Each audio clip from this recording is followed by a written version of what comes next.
Hi, I'm Bernadette from Cooking with Bernadette Clayborne. Listen, I've got an amazing recipe I'd love to share with you. So, my sister came from the Bahamas and she bought me some island crabs. In the Bahamas, we eat the land crabs. They live close to the seashore. So she bought me these island crabs, and today I'm making some Bahamian crab soup with dough. And this recipe is so good. Oh my goodness. Listen, you can't be cute and eat this recipe because you'll be needing your hands to suck the sauce from off of the crabs. This recipe is loaded with island crabs, with ribs, with ham hocks, with conch, and it wouldn't be the same without some Bahamian rolled dough. And of course, I put some okra in here. I love okra. And it's seasoned to perfection. You are going to love this recipe. As a matter of fact, I have a whole series of soup recipes that you're just going to love. So follow me, click subscribe right now, and become a part of my regular Bahamian cooking channel, okay? But let's get cooking, and I'll show you this recipe. Bye-bye. Enjoy. Let's cook. The most important thing is prepping the conch. So I'm going to beat the conch with this mullet in a plastic bag and get it ready to be placed in the pressure cooker. I put it in this plastic bag so that it doesn't splatter all over the walls in the kitchen, and you tenderize the conch until it's flattened. Then I'm going to put it in my container here. This is a part of the pressure cooker. There's water in there, and you look at the conch. This is not old conch. This is fresh conch.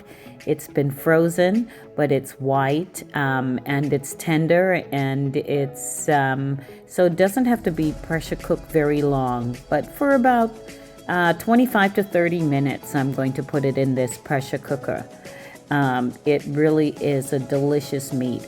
You can do the other conch that's frozen. I don't usually do it, but you'll have to take much longer time to beat it with the mullet and to cook it in the pressure cooker. I'm using some fresh ham hocks, and these are really awesome. I got some meaty ones with nice chunks of ham in there, and I will pressure cook it along with the conch, okay, and some water for about 30 minutes. That's good. Spare ribs. I took one full slab of spare ribs and I cut it in half, and then I cut each chunk and cut the bones. The meaty part of the spare ribs, I cut it in small pieces and I put it on the side. We will cook that separately. And there you have those juicy crabs. I'm going to show you how to clean them. It's important. The crabs you see here are the Bahamian white land crabs. And like I said, they pick these up by the seashore, and they usually come out at night, and people go and just put them in big bags and bring them back and sell them in the market. If you want to cook this soup and you don't have land crabs, you can certainly use your crabs that you have, but it goes in the soup at the very end. This is important. I'm opening up the backs of the crab so that I can pull it apart from the back and take out the fat. The land crabs are rich in a lot of fat that's inside. And as you can see, these are male crabs, but they have an awful lot of fat that's in them. So it makes it really cool, and it adds to big flavor in your pot. Having that rich crab flavor makes your pot even tastier. So I'm just basically raking out the fat from inside the back and inside the front side of the crab, and then I'm going to clean all of the hairs off of the crab and any, the mouth part of the crab where the crab eats from. All of that needs to be taken off the crab because this is the part of the crab that will go into the soup along with the fat. So I'm taking off the back of the crab. That's the part where you can tell that if it's a male or female. You lift it up. You clean out the cavities around the crab. And when I'm done, I will wash even that. But that's the crab fat. Yum, yum. Doesn't look like much now, but it certainly adds to the flavor. The bites, I am going to just crack them a little bit because once it gets in the pot, you don't want to be breaking your teeth trying to bite into them. So this just makes it easier to eat. Great, that's what it looks like. Look at that. Nice and clean, beautiful, cracked, and ready to be cooked.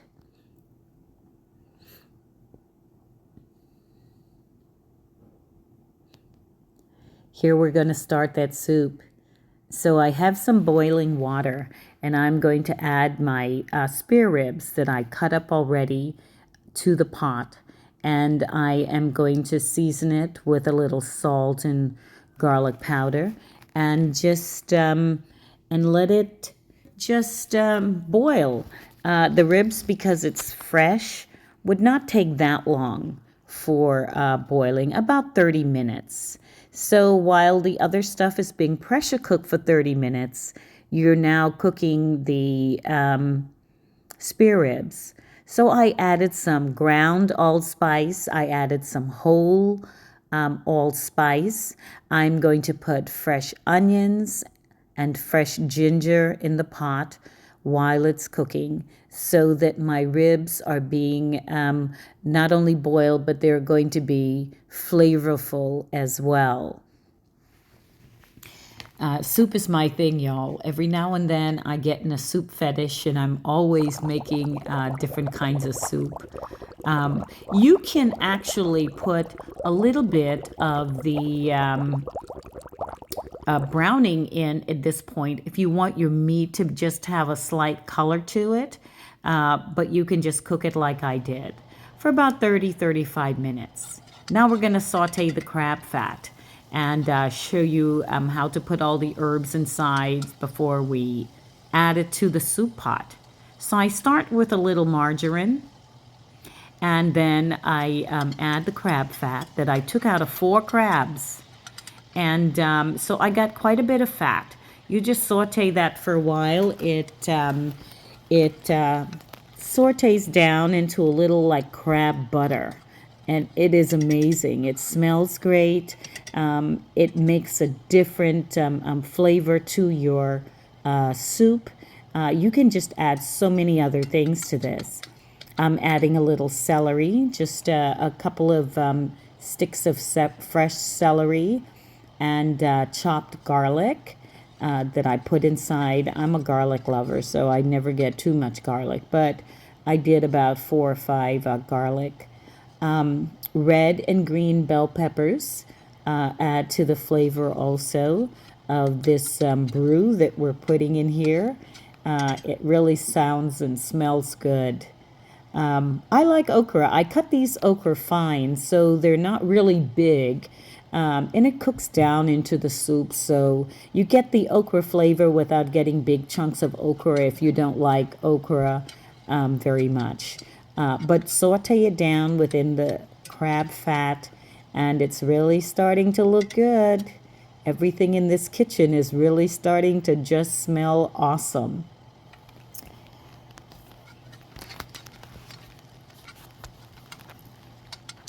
Now let it saute for a little bit until your vegetables get, slightly tender but not too mushy. And that way it can cook inside the pot. But it's all looking good and going really well. My pot on the other side is boiling while I am cooking the crab and the herb mix together. I'm also starting to cut my vegetables because those are going to be going into the pot. fairly quickly.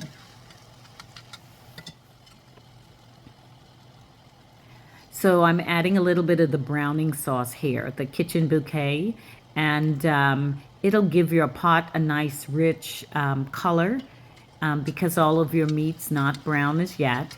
And I'm going to be putting the sauce adds to the color. Also, I'm putting the stock in from the conch and the ham hocks that's been boiled. I saved the stock from boiling it, and I'm adding it to this pot. And then I'm going to season it up with a little bit of complete seasoning, and I'm going to add it to, the pot handle is a little hot, so I'm trying to shift it over here on the stove. But anyway, I'm going to add that crab and herb to the pot of the ribs that's been boiling for about 30 minutes. And it's going, oh my goodness, it's going to boil and it's going to be delicious. You can use fresh pumpkin here. Here I use a canned pumpkin puree, and I put like 2/3 of the can of pumpkin puree. It gives a nice creamy texture to your soup, and your soup actually tastes just so much better. That's a little more browning I put in there. I like smoked paprika. I put smoked paprika in my cooking, and just gives a little bit of smoked flavor. You can also use some liquid smoke if you want. Not too much, but some. Chicken bouillon. I put the chicken bouillon powdered in my soup to wake up the flavor. Remember, I'm using all of the pork and the conch and the crabs, and chicken gives the broth a slightly different flavor. Here's my thyme. No, Bahamians don't say thyme, they say thyme. Here's my thyme I just added to my pot. A nice chunk of beautiful fresh thyme makes your pot just smells and tastes so good. I'm putting in bits and chunks of the cut ham hocks that I cut them off the bones, and I use the skin and the meat. I just take the bones out so that my soup isn't loaded with bones and you can navigate the soup well when you're eating it. And then add your vegetables, your carrots and your corn and your potatoes. Sometimes, you can put a little sweet potato in. You can also put pieces of plantains in, but I didn't do any in my soup. From this moment on, when you put your vegetables in your soup will only have about 15 minutes left to cook. So the last 15 minutes of cooking the soup is when everything comes together and when everything happens. So make sure that you're tasting your pot. You're tasting it to make sure you have the right amount of salt and seasoning in it. And at this point, you add more seasoning for tasting. I added some more complete seasoning. I would add a little more chicken bouillon. I add fresh garlic if I need fresh garlic. More of the broth from the conch boil that I did. And you just, and I use fresh scallions at the end to add that extra oomph. That's conch that I'm putting in there. That conch should go in at the very end because it is a tender meat. So put it in at the very end. And then we're going to get ready, to make the dough, and we'll put the dough in at the end. I made my dough Bahamian style. So Bahamian style is you roll the same dough in my dough recipe that I have online. So check it out. And once you roll the dough, the Bahamian style is you cut your dough in slices. Jamaicans and other Caribbean people usually just make spinners. I'm adding hot pepper in there. I'm adding some more chicken flavor. And now I'm putting in the crabs. The crabs are going in at the very end. It doesn't take that long to cook. No more than 10 minutes for the crab. So once I put the soup in, the conch in, along with the crabs, it's about 10 minutes left on the cooking. Remember what I said, the last 15 minutes, everything happens and this entire soup comes together.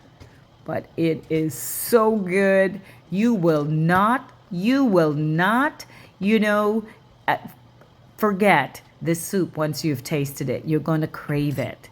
But it smells, the aroma is fantastic. So I'm making my dough and rolling it. I actually made the dough earlier, and now I'm just rolling it to put in the pot. There's a super easy recipe online, so check it out. It's just flour, a little bit of salt, a little bit of cornmeal, and water. You don't have to put cornmeal in it. And I make a stiff dough, so it's not too stiff, but it's easy enough to roll. And here's the dough being dropped in the pot. It's boiling. This is the last thing that happens, the last 10 minutes. You put the dough in, and it takes about 10 minutes to cook the dough. The flour that's on there slightly thickens the pot. You notice I'm not using any additional thickening in my pot. This is really hearty meal. There's enough soup in this huge pot for, a small party. If you had maybe 8 to 10 people coming over, they'll all have a bowl of soup. But I like to say I'm making this soup for 6 greedy people, because in my house, they all hog all the soup. And we need our bowls a little bigger because everybody gets seconds. Okay, but it is so delicious.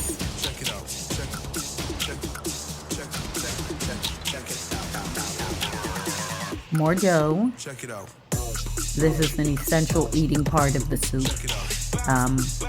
Dough is like having bread into the soup. And so it is just so good when the dough absorbs all the flavor of the liquid, and you're able to just chew on the dough while you're eating and sipping the sauce from the spoon. Yes, it smells heavenly. Absolutely heavenly. But we still need more dough. I have a huge family, and the request is always for more dough. So you can decide whether you love lots of dough or less dough. Our family likes lots of dough, so that's why I put so much in there. Do you see how beautiful and thick and wholesome the soup is? It is just divine. Everything is in there. Subscribe to my channel. Subscribe now. Love cooking and sharing this.